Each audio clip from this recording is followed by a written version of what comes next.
Hello, good morning! I'm back and a lot of you are asking kung bakit ako nawala sa pagbe-video about teaching. It's been like a month.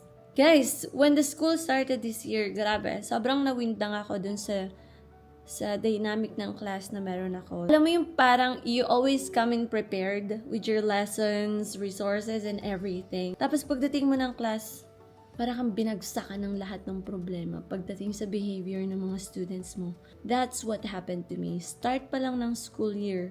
It came to the point na pag uwi ko ng bahay, sobrang parang nawawalan ako ng ganang magturo. Guys, yung passion ko sa pagtuturo nawala in just like 1 week.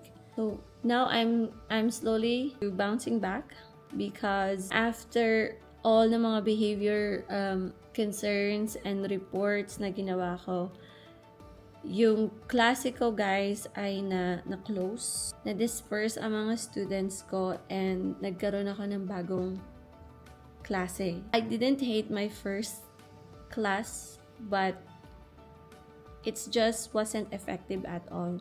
Kung paano nalagay lahat sa klase ko yung mga ang hirap talagang i-manage guys. Sobrang hirap na hirap ako. Naiyak na talaga ako noon. Like after ng work ko, pagdating sa bahay, wala na akong energy.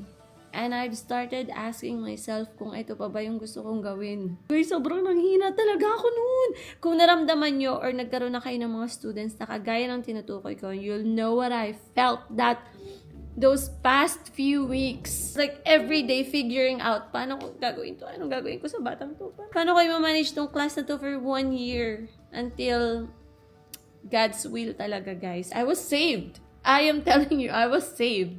So, yeah, we'll be back.